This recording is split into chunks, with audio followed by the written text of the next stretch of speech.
I've had enough of these talks. It's always the same thing, blathering on about this damned empire. I have no time for meager-held deals. A sharp-witted Chedian spits on the floor, directly at Gia's feet. Shenna wipes her mouth, furrowing her brow at the repeat intruder to her business. The guards stepped forward, but Gia raises his arm. You're a Chedian, just like me. Come now, you can understand the need for organization, right? Gia cracks a smile across his face, his dimples carving half-moons into his cheeks. Sure. Like when I'm organizing my money I made off of my own business, or when I'm organizing my trade and commerce. Organization is key, Gia, but the Empire won't provide that for me. I'll provide that for me. Why do I need to depend on the Empire? Shenna shrugs at Gia.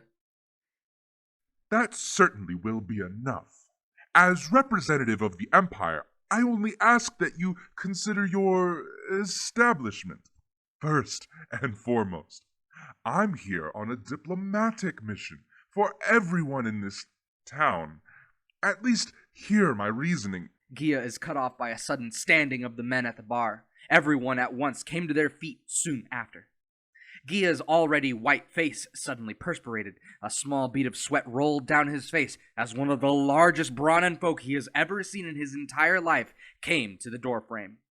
He was much, much, much larger than Gia, standing over 4 heads taller than himself. The 4 guards took a large step backwards, leaving only Gia to defend himself. Ears up, my boy. Use them before they rot off your head. Your room reading be weak, the Brahmin says bluntly. Shenna crosses her arms and nods towards the street.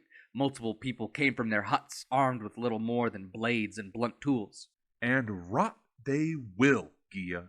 Your 5th attempt to get us under your little government isn't going to work so well. Tell your masters that we do not want, respect, or need your authority around these parts. Again, go home in defeat, dog!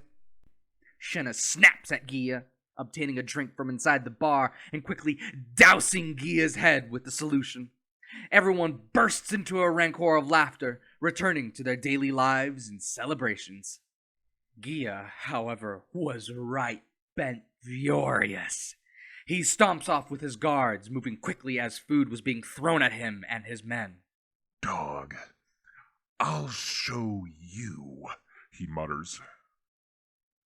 Shenna pours another drink for an absolutely clobbered barmate, weakly raising his hand to sip down the strong, clear liquid.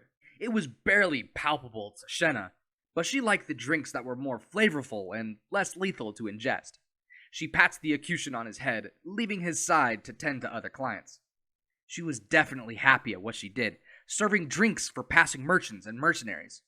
She heard word that the Empire was slowly growing in strength and numbers through the eavesdropping and actual story trading. With so many Ceolan colonies spread out amongst the territories, how did they actually plan to unify everyone? If the representatives were anything like Gia, she had hoped their efforts would be in vain. Imagine a super large, centralized, galactic government commanding the entirety of the territories. Unimaginable corruption would surely follow. She shook the idea from her head, promising she wouldn't get political to herself, then promptly made additional drinks. All right, boys, on the house. 1 round for everyone. Shenna throws down large steel mugs and fills them with frothy golden goodness. No matter what part of the universe you are from, beer is always delicious. Shenna delivered the drinks accordingly, slamming them down to wake up the patron of the bar. With spruce in her step, the band began playing a familiar, jaunty tune, something akin to a rowdy adventure that familiarizes you with an open plain and victory. People in the bar were clapping with the tune, some standing right up and dancing cheerfully, and most were, very poorly, singing lyrics with drunken rancor. Shenna saw that the vibes had certainly changed, so she rode them out. grabbing a beer herself and slamming it down with the other patrons. Though she is a Chedian, small-framed, and not exactly too engaged in the consumption of alcohol, she really threw it down. Upon slamming her mug on the table, she released a tremendous belch, nearly rocking the patron sitting across the table off his chair. Long into the night, the bar was filled with music and merrymaking. Shenna, though only one drink in, was shambling to her bar station, very carefully attempting to pour more drinks. Her hands shook at the attempts she had made, some solutions spilling over. She exclaimed and laughed, slurping the clear liquid right off the counter. Many of the patrons were in their own world, some completely oblivious to the fact that Gia and his goons just stepped into the bar, all armed to the teeth. Shenna also did not really notice, barely glancing up as more and more guards enter the bar. Hey, you can't be in here, sirs. Bar's close to you, trogs. Have a drinky drink on the house. That'll teach you loyalists even out a little bit. Relax, take a load off. Shenna pours a mug of ale and offers it to the rather serious-looking Gia. He carefully takes the steel mug and throws it backwards, showering both his men and the patrons of the bar in booze. Almost instantly, fists were flying and a fight broke out in several areas, forcing Gia and his forces back outside. Shenna was having far too much fun to be bothered by the unfolding events, leaping over tables and having herself a go at the loyalists. She swung wide, driving her fist directly in the stomach of one on guard and knocking him to the ground. She stumbles over the fallen foe and headbutts another in the crotch, forcing the man to his knees, wheezing a horrible groan of agony as he went down. Shenna shambles over a fallen patron and narrowly avoids the strike of a guard, picking up some sand from the street and throwing it into the guard's face. Another patron came out of nowhere, clotheslining the poor, blinded lad to the ground. Suddenly, the area was filled with bright purple bursts of light and sound. Plasma bolts flew upwards into the ceiling and forced everyone to form a circle in the middle. Shenna and Gia were left in the center, Shenna more focused as to why everyone was suddenly moved out.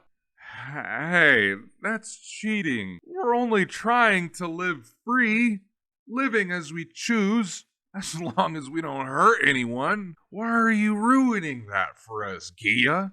Is that what the Empire offers us? Shenna grabs another fistful of sand, throwing it at Gia, who effortlessly sidesteps the poorly thrown ordnance. The stakes have been improved. The Empire now deems all loyalists good-natured entities with the health and well-being of each other in mind. Separatists, however, are deemed mistrustful, dysfunctional, and disloyal to the cause. Those who share separatist beliefs will be, revoked of their privileges. What are you, Shenna of Toumarin Village? Gia puts his boxer Mark I into its holster to listen carefully on her remarks. The same Brahmin as before stepped from the crowd, moving directly to Shenna's side.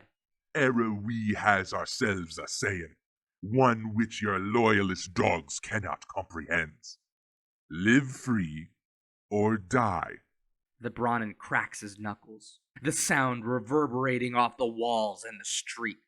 Gia furrowed his brow at the large man, then notices as the entirety of the patron masses begin swarming around her. Then, just as before, the townsfolk opened up their windows, shouting profanities at Gia and his men, once again throwing foodstuffs and plates at the loyalists. Gia became enraged, pointing directly at Shenna.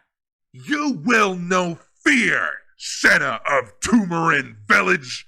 You separatist scum, all of you! He shouts, retreating with his men and narrowly avoiding thrown objects. Once again, Gia was defeated by a handful of angry men and women who wanted no big authority in their lives. Shenna scoffs and raised both her hands. Then the whole town erupted in cheer. Greetings, travelers. This is the time of the Great Expansion, when Ceolans began to commercialize hyperspace drives and spread through the cosmos dangerously unchecked. A colony called Toumarin Village on the outskirts of Planet Xaltos resists the effort of a unified empire, preferring their individuality and freedom. To live free. What's better than that?